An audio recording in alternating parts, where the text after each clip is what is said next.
In this video, you'll discover how to handle the toughest conversations at work, the ones most managers avoid. And you'll see why these moments matter more than you think. What happens when they're ignored? The personality traits that cause you to dodge the very conversation your team needs, and how to properly prepare so you can overcome your reluctance and have those conversations. So stay to the end, because I'm going to reveal the hidden consequences of avoiding these conversations, and something most leaders never realize they're teaching their team until it's too late.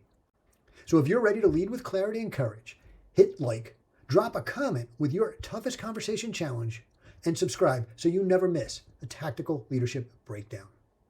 Now, you probably dread those difficult conversations that are needed when something happens that you don't want repeated. Now, these are the moments when standards aren't met, values aren't lived, or performance falls short, and you need to step in. Now, these moments feel risky, and you may worry about hurting a relationship or sparking an emotional reaction or possibly somehow making things worse. And that fear feels heavier than the problem itself. So what do? You put off the conversation. You tell yourself, it's not the right time. I'll take care of it tomorrow. Or, they need to stay focused on other priorities. I don't want to distract them. Possibly, maybe it'll just sort itself out. I'll tell you what, it's even worse when that person is a high performer in one area. They deliver results where it counts, so let's just ignore these less critical weaknesses. The problem is, when you ignore those weaknesses, they don't stay isolated. They spread. When you fail to correct a missed deadline, well, soon deadlines start to look optional. Or let someone stroll in late, and before long, being on time, or even coming back from breaks on time, that's a maybe. Ignore your top-performing salesperson who's constantly surly with the team. Courtesy is going to disappear across the board. Or overlook somebody who's lax on their paperwork. All of a sudden, procedures are optional. When you let someone slide on safety shortcuts, risk becomes normalized. You keep experiencing problems instead of the precision you seek. And frankly, there's no pride without precision. Now, I've had many clients tell me they value grace or something else, and they're extending that grace, or whatever that value is, to their team. Yet, whenever I dig down, and I always find that avoidance, it doesn't come from their values. It's actually coming from fear.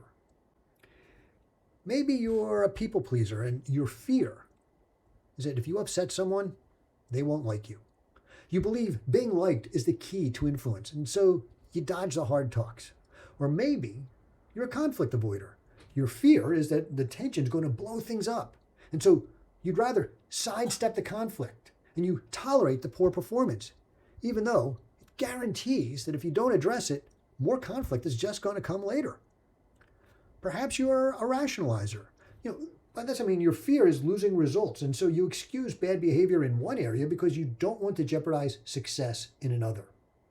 Or possibly you're what I call the busy juggler. Your fear is that slowing down for this conversation, it's going to derail momentum, and so you kick the can down the road, only to spend twice as much time cleaning up the fallout later on when it boils over.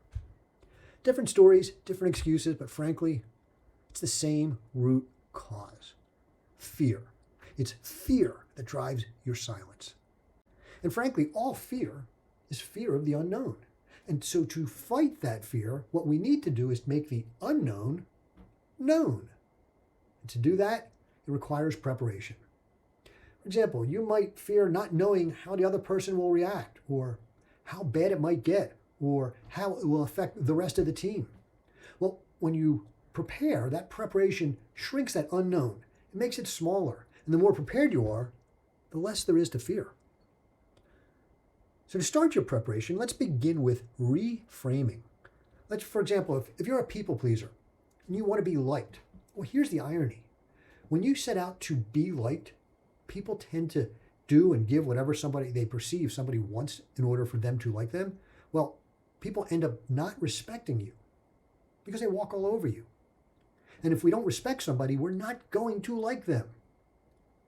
However, let's reframe your objective. Instead of aiming for liked, aim to be respected. Be consistent in everything you do, and people will respect you. And with respect, most of the time, it brings genuine liking. Let's take the conflict avoider. You want peace. Who doesn't?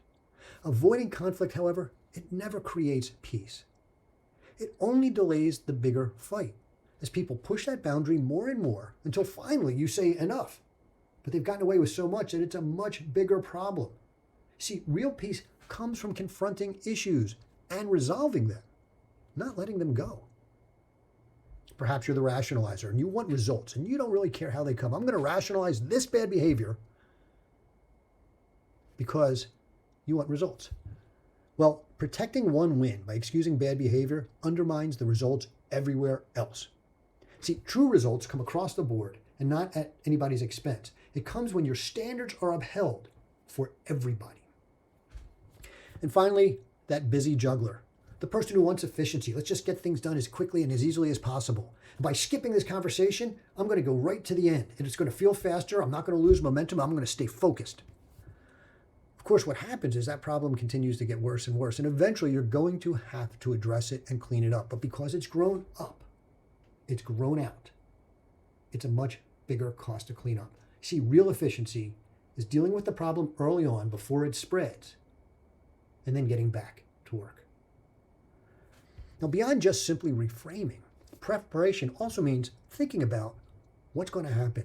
You see, when you talk to somebody about underperforming or bad behavior, they may deny it, they may deflect it, they may blame somebody else, they may lash out at you. Some will blame their circumstances, and you can't control their reactions. So don't worry about that. What you can control, however, is your reaction to them. And preparation gives you that ability to stay calm by thinking ahead. If they lash out, if they deflect, how am I going to deal it? Keep bringing the focus back to what was in their control. Clarity is part of your preparation. So write down the purpose of the conversation, what your end goal is, what you want to achieve. Write down the behaviors that you've observed from them that have to change. You see, this way, when somebody deflects, you can bring it back to that's your behavior. You didn't need to respond that way. And then write down what the next steps for them might be, what that's going to look like.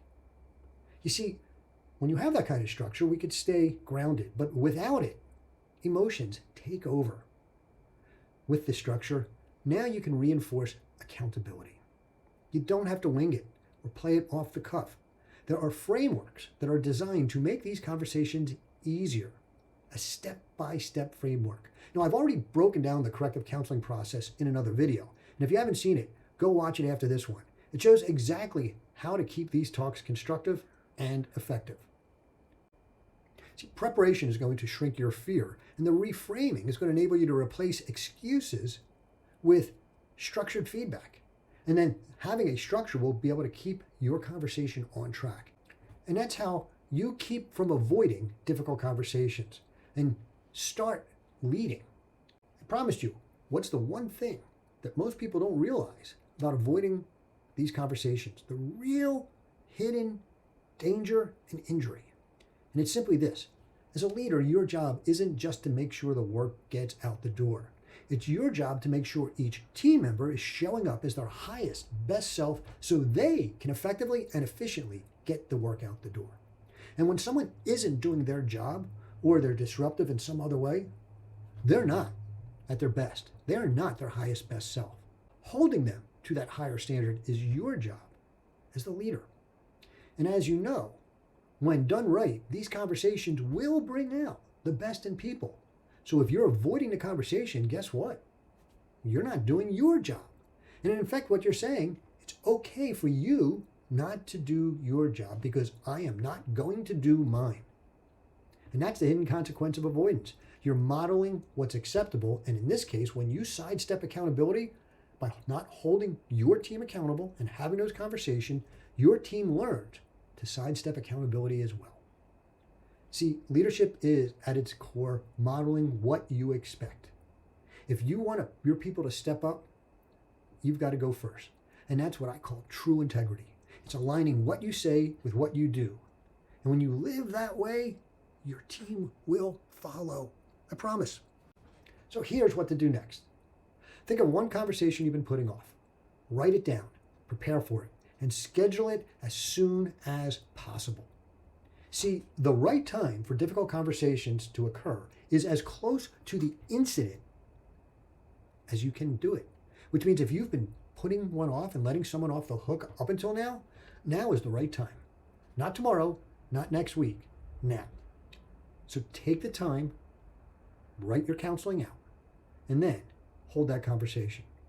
Now, if you're looking for tools to make those conversations easier, then download my Locked On Radical Accountability Tactics Guide, because inside you'll get frameworks for this corrective counseling conversation, as well as how to effectively give praise or how to delegate to others in a structured and effective way, as well as many, many more really top frameworks that I've worked on for 35 years in leadership. And they're all designed to help you lead with clarity, discipline, and care. So you can sign up free at lockedonleadership.com, scroll to the bottom of the page, and sign up for my newsletter.